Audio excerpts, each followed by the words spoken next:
Have you ever felt like you're always fighting to be chosen? Like you have to constantly prove that you deserve to stay? It could be in a relationship, a friendship, at work. It's as if, deep down, you're trying to avoid being left, even when no one is threatening to leave. This has a name, and it has roots. In this video, we'll unearth what many spend their lives ignoring, the wound of abandonment. You'll understand how it arises, how it conditions you emotionally, and most importantly, how to break this cycle that sabotages your most intimate bonds. The question here isn't, why does this hurt so much? It's, how long will you keep trying to save yourself by losing yourself? Do you give too much of yourself and still feel like it's never enough? Have you ever silently begged for scraps of attention, pretending everything is okay while you're breaking apart inside? Have you ever been afraid of being forgotten, ignored, or replaced, even for no apparent reason? These feelings aren't weakness. They're an echo of something old, something that perhaps began when you didn't even know how to defend yourself.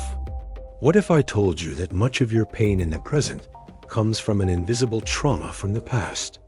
Today, you'll understand how abandonment wounds shape, control, and weaken your relationships until you decide to heal. This video is a mirror, but it's also a key. When absence becomes a root, the birth of the wound of abandonment, rarely arises from a major traumatic event.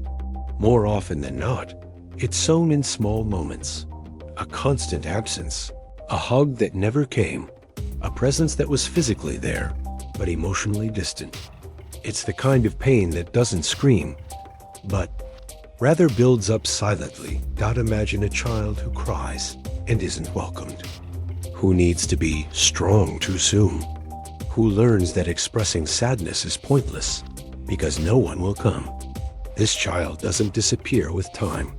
They grow with you, and unconsciously, they begin to shape all their relationships based on the fear of being abandoned.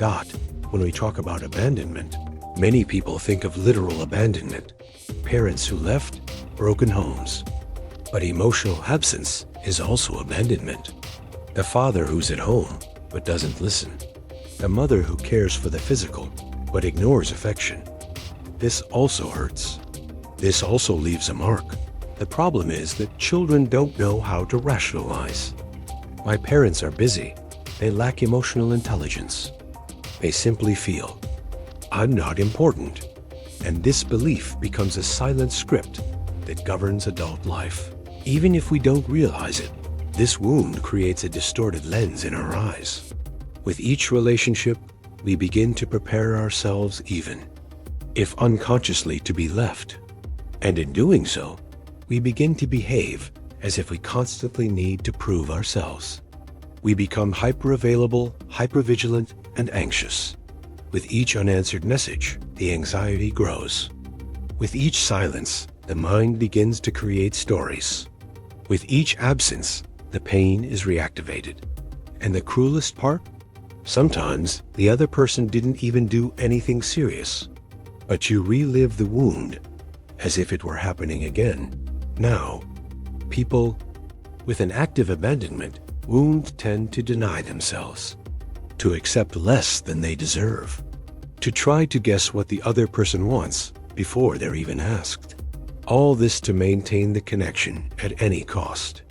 Because in their minds, being abandoned is the same as disappearing. This fear is not conscious, and that's precisely why it dominates. It disguises itself as love, care, and concern. But it's control. It's fear. It's a desperate attempt to ensure you won't be abandoned, even if, to do so, you have to abandon yourself. It's important to understand this pain is legitimate, and acknowledging the existence of this wound isn't victimizing yourself. It's taking responsibility, because only what is named can be transformed. Only what is understood can be healed. So, first of all, stop judging yourself for feeling so much. You're not weak. You're just trying to survive with old tools. But the good news is that today, you can choose new tools. And the first step is understanding where it all began. When old pain disguises itself as new, love, the wound of abandonment, doesn't warn you when it kicks in. It simply seeps into you with each new encounter, making you see the present through the lens of the past. You meet someone, fall in love, but without realizing it, you start looking for signs that you're about to be abandoned. And like those who seek, they always find in this movement. What should be light becomes tense. You analyze words, interpret silences, and worry excessively about response times. You're not just connecting, you're trying to survive emotionally. And the other person, unknowingly, becomes responsible for healing pain they didn't cause. This weight is silent, but real, and it can suffocate even the most genuine relationships. Not because the other person isn't enough, but because your pain is still screaming. With each delayed hello, the wound reopens. With each change in tone, your body contracts. It's exhausting to live in a state of alert within love. Asterisk, asterisk. Asterisk, asterisk. Your mind says it's love, but your body feels it as a threat. Because deep down, you're not loving, you're defending yourself. You're trying to avoid what you already know. Abandonment. Even though the other person is there, present, you prepare for the moment they leave. Because that's what you've learned. All love has an expiration date. And here comes the paradox. The more afraid you are of loss, the more you try to control. The more you try to control, the less room for freedom and love. Because love doesn't survive where there's constant vigilance. It withers when it becomes an obligation. And little by little, what could be healthy becomes another repetition of pain. The masks you wear to avoid being left out. You may not even realize it. But when the wound of abandonment runs deep, you begin to mold your personality to please not out of kindness, but out of fear. You become an emotional chameleon. You change. The way you speak, think, feel, all to ensure the other person stays. This silent transformation begins with small concessions. You hide parts of yourself that you fear won't be accepted. You laugh at jokes you don't find funny.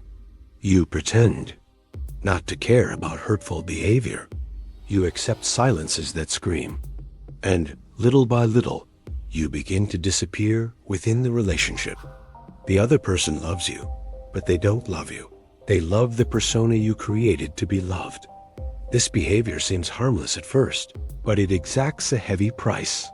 Your identity. You begin to live for others and disconnect from yourself.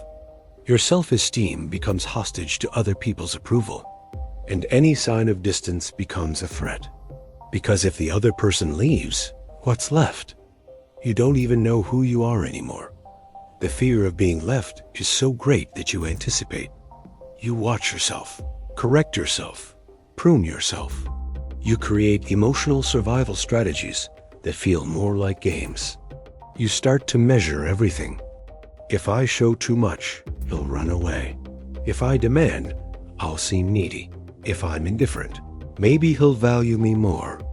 And in this emotional dance, you lose yourself. But there is no true love without authentic presence. If you can't be who you are with light and shadow, with strength and fragility, you're not truly loved. You're simply avoiding abandonment. And this constant striving is a form of self-abandonment, as cruel as the original rejection. The fear of abandonment and silent self-demand. When the wound of abandonment is open, it's not just the fear of being abandoned that haunts you. It's the constant fear of not being enough. And faced with this, a relentless self-demand is born. You convince yourself that you always need to be more beautiful, more interesting, more available, calmer, more tolerant. Being you is never enough. This internal demand becomes a burden. Few see. To others, you appear admirable.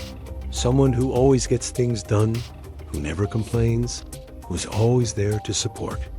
But inside, you're exhausted because your motivation isn't fulfillment, it's emotional survival. It's the fear of not being chosen, of being replaced, of being ignored. And the more you demand of yourself, the more distant you become. Your needs are pushed to the back burner. Your discomfort is minimized. Your pain is silenced. After all, who am I to demand anything? What if he leaves if I complain? Maybe I'm overreacting. These inner voices arise from the wound, and they convince you to keep quiet. But constant silence breeds resentment. You accumulate discomfort, frustration, and absences. You create an internal emotional history that no one knows about, but that consumes you. And when this accumulation explodes, it usually comes with guilt. Why can't I just accept it? Why am I so sensitive? Am I the problem? But true healing begins when you stop demanding perfection from yourself to be loved.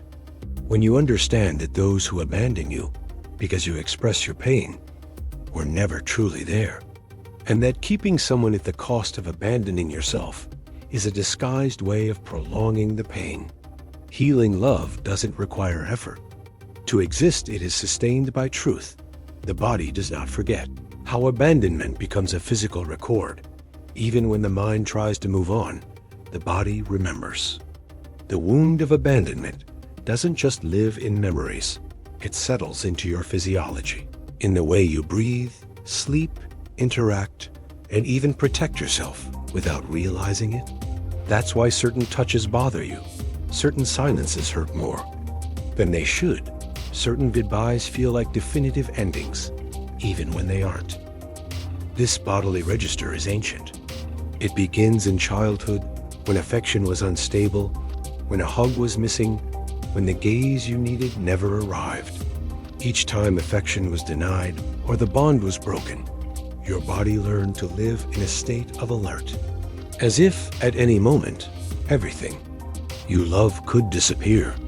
This generates anxiety, insomnia, muscle tension, and even digestive difficulties. Abandonment isn't just psychological, it manifests physically. Over time, this state of vigilance becomes your default mode of existence. You enter relationships expecting to be abandoned, and so you give too much of yourself, or you shut down too much. It depends on the unconscious strategy. Your body has learned to protect itself. Some people become extremely agreeable, others completely independent, but deep down, they both fear the same thing, being discarded. Therefore, healing also needs to pass through the body. It's not enough to simply rationally understand where your pain comes from. You need to learn to inhabit your body more safely and calmly. Practices such as conscious breathing, meditation, bodywork therapy, and emotional anchoring exercises help slow down this system that's constantly on high alert. When your body understands it's safe, your mind begins to relax. You stop interpreting every separation as abandonment. You stop living under the weight of an absence that hasn't even happened yet. And you begin, little by little, to create bonds that don't scare you, but that sustain you. Loves that heal, X loves that deepen the wound. Not all love is healing. In fact, when the wound of abandonment is still raw, it becomes an emotional magnet. And what does this attract? Relationships that confirm it. Unconsciously, you gravitate toward emotionally unavailable, distant, and unstable people, not because you want to suffer, but because suffering is familiar. It's the kind of pain your system has already learned to recognize as love. These loves aren't random. They often represent figures from the past who hurt or left you. And you, seeking to reconnect with this lost part of yourself, try to fix in the present what you couldn't in the past. That's why you persist in relationships that drain you, because without realizing it, you believe that if you can make that love work, you'll prove to yourself that it's worthy of staying. But this path is dangerous. You keep giving yourself, adjusting, and denying yourself until you no longer know who you are. And even then, you feel like you're not enough. Because, in truth, no matter how much you try, the one who doesn't want to stay won't. And the problem was never you. It was your expectation that someone would heal a pain that isn't even their responsibility. On the other hand, there are loves that heal. They are rarer, yes, because they require emotional maturity and conscious presence. But they exist. These are relationships that don't test you. They embrace you. That don't make you beg for attention, but offer presence. That don't force you to be anything other than who you are, because they recognize your entirety, even with your imperfections. These loves aren't magical, they're constructed, and they can only flourish when you don't use them as a crutch, but as a mirror. When you don't seek them to complete yourself, but to share. They don't eliminate your wound, but they help you remember that it no longer needs to rule your life. Therefore, the first step to experiencing a love that heals is to stop looking to others for a cure for a pain that originated within you. Abandonment as an emotional lens. When everything becomes a threat, when the wound of abandonment goes unacknowledged, it begins to function as an invisible filter through which you view all your relationships. It's as if, unconsciously, you expect and even predict that, at some point, you'll be abandoned again. And this changes everything.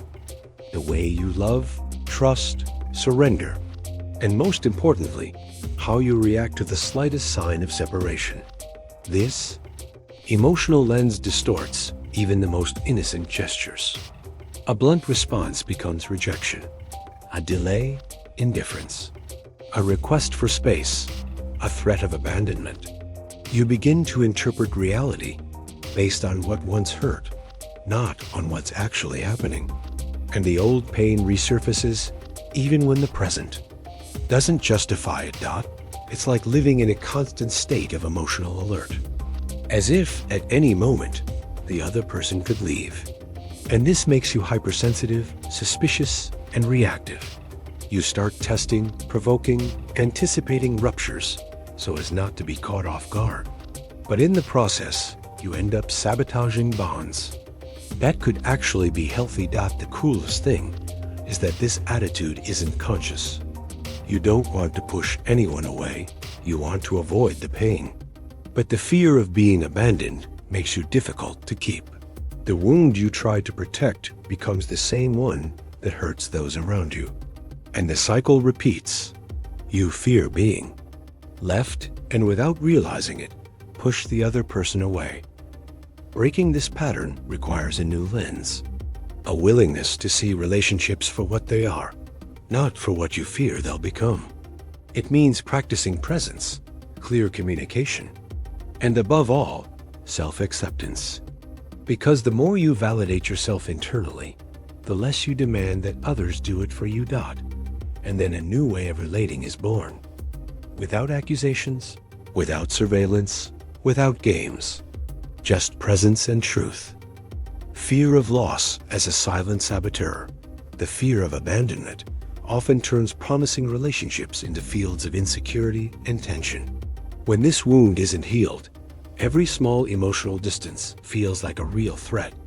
And the heart, without realizing it, begins to act not based on trust, but on defense. You begin to anticipate pain before it even happens. This behavior has many guises: excessive jealousy, control, constant demands for proof of love, a need for reassurance. But deep down, it all comes from the same place: fear. The fear that if you relax, you'll be left behind. That if you're not always perfect, the other person will leave. And living like this is living on alert. It's loving with fear. The problem is that this fear doesn't protect, it sabotages. Because relationships based on trying to avoid loss are, at their core, relationships based on scarcity. You're not building a bond, you're trying to prevent a fall. You're mincing words, walking on eggshells, constantly trying to fit in. And no one can sustain that for long. This way of loving suffocates. First you, then the other person. Because there is no likeness where there is constant tension. And the anxiety created by this wound ends up pushing away what is most desired. A safe, stable, true love. When fear dominates, affection becomes surveillance. And the bond becomes hostage to insecurity. Healing this is a process. It's not enough to say, I'll trust more, or I won't be jealous anymore. You have to get to the root. Embrace the inner child who learned that love always fades away. You have to build within yourself the certainty that you are worthy of staying, even when you're not constantly trying to prove it. And then, over time, security stops being demanded of others and starts being built by you. Self-image shaped by abandonment. When we grow up experiencing abandonment, we don't just learn to fear loss, we learn to doubt our own worth. The emotional absence of those who should protect us becomes, for the child, a silent message.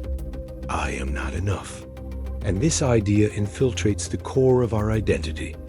The way we see ourselves becomes distorted. We begin to believe that we're difficult, to love that we need to do more to deserve attention, that it's normal to be forgotten. And this shapes the way we position ourselves in the world. We become people who ask for permission to exist, who diminish ourselves so as not to disturb, who put others on a pedestal and themselves at the foot of the page. This fragile self-image is reflected in all areas of life, but especially in relationships. We seek partners not based on affinity or reciprocity, but based on the urgency of being chosen. And when we are, we feel we must fight to maintain that choice. After all, we believe that love is an exception, not a right. This pattern is incredibly cruel, because even when someone genuinely loves us, we tend to be suspicious. We think they'll leave us as soon as they discover who we really are. We create barriers, sabotage bonds, or give too much of ourselves, all for fear of confirming that old belief. I'm not enough to be loved until the end. But here's the truth that can transform everything. The abandonment you suffered says nothing about your worth. It says nothing about the emotional limitations of someone who didn't know how to love you. And the more you believe the problem was within you, the more you perpetuate a trauma you didn't create, but one you have the power to stop. Rebuilding your self-image is a profound but possible process. It involves looking at yourself through your own eyes, not through the eyes of someone who failed you. It means starting to believe in yourself, not because someone told you to, but because you feel it. And that feeling starts small, but changes everything. The fear of being left, decisions driven by anxiety when the wound of abandonment is raw. It manifests itself as anxiety. It's not just any anxiety. It's a constant fear of being abandoned, even when everything seems fine. This fear whispers, what if he leaves tomorrow? What if I'm not enough again? And with that, our decisions cease to be free choices and become emotional survival strategies. You stop expressing your feelings to avoid conflict. You stop expressing your opinion to avoid appearing difficult. You swallow discomfort, mask frustrations, and settle for the bare minimum because you think any demand could drive away the one you love. And so, you begin to negotiate your truth for the sake of a permanence that should never have cost so much. This anxiety also makes us accelerate connections. You barely know the person, but you already imagine a future with them. You already idealize, project, and give yourself completely. Because more than love, you want security. You want to be sure that this time you won't be discarded. And in this urgency, you end up losing yourself. Again, the problem is that the fear of being left attracts exactly what you want to avoid. Because constant insecurity wears you down, pressures you, suffocates you. And often, The other person leaves not because there was a lack of love, but because there was too much anxiety. And this becomes yet another confirmation of the wound. See? Even when I try, they leave me. The wounded child within you. The reunion that transforms. Within every wounded adult is a child who wasn't understood, wasn't welcomed, wasn't loved as they needed. This inner child is the one who cries silently every time you fear abandonment. Even when you rationally know you're safe. It's the one who reacts with disproportionate intensity when someone is slow to respond, or when you feel left out. Ignoring this child only perpetuates the cycle. Because as long as they're screaming for attention, you'll continue to live relationships based on absence, not presence. Relationships in which you demand from the other what the adults in your childhood didn't know how or couldn't give. But no one can fill that absence. This is a work that begins and ends within you. Reconnecting with this child isn't something mystical or abstract. It's an exercise in internal listening. It's sitting with yourself in moments of pain, and instead of judging yourself, asking, what am I feeling now that feels so old? You'll often find yourself reliving childhood feelings like fear of not being enough, shame about having needs, or despair in the face of rejection. Treating this child with affection changes everything, because they stop screaming and start trusting. And when your inner child feels safe, you feel safe too. You begin to react with more balance, choose more consciously, and love more calmly. Emotional chaos gives way to stability. Doc, this is one of the greatest acts of self-care you can perform. Reparenting yourself. Being the adult you never had. Telling that child every day that they are no longer alone. That you are here now whole, present, willing to love, but also to protect yourself.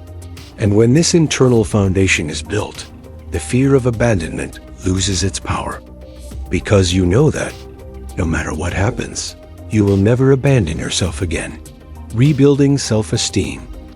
Loving yourself like never before, after so much self-improvement to be accepted. Silencing yourself to avoid rejection, and carrying wounds that weren't yours.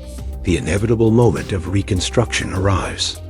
It's not about becoming someone new, but about returning to who you always were, before you lost yourself trying to please others.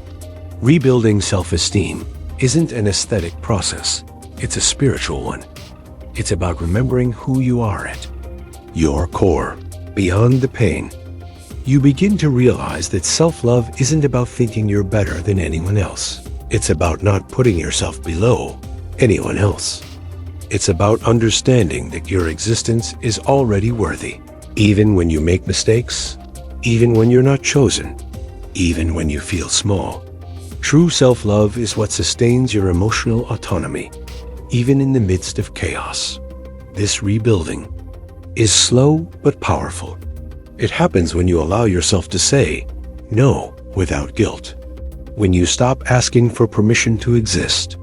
When you look in the mirror, not to seek approval, but to acknowledge yourself with compassion. And this doesn't mean you'll never feel fear, insecurity, or loneliness again. It means these emotions will no longer rule you. Over time, you begin to attract what mirrors what's inside you. People who want you not out of neediness, but out of affinity. Relationships that don't drain you, but rather propel you. Bonds that don't imprison you in fear, but expand you with affection. And most importantly, you begin to feel at home within yourself. And that is the most beautiful freedom. There is dot, because when you truly understand that your worth doesn't depend on anyone's validation, you stop begging for love. And you start giving yourself what you've always expected from others. Restored self-esteem isn't just an achievement, it's a rebirth. It's living proof that even after the greatest pain, it's possible to rebuild yourself with more truth, more strength, and more love. If this video touched deep wounds within you, perhaps it's because it's time to heal them consciously. Today, you understand how abandonment shapes Not only your relationships, but also the way you see yourself, and most importantly, how you treat yourself. But this story doesn't have to continue like this. Your reconstruction already began the moment you chose to hear this truth through to the end. Now, move forward with courage. Honor your pain, but don't live through it. You deserve relationships where you don't have to diminish yourself to fit in. If this resonated with you, subscribe to the channel to continue this process of self-discovery with us. Leave a like. It helps spread this message to those who also need to hear it. And remember, the most painful abandonment doesn't come from others. It comes from abandoning yourself. And today, you chose to return.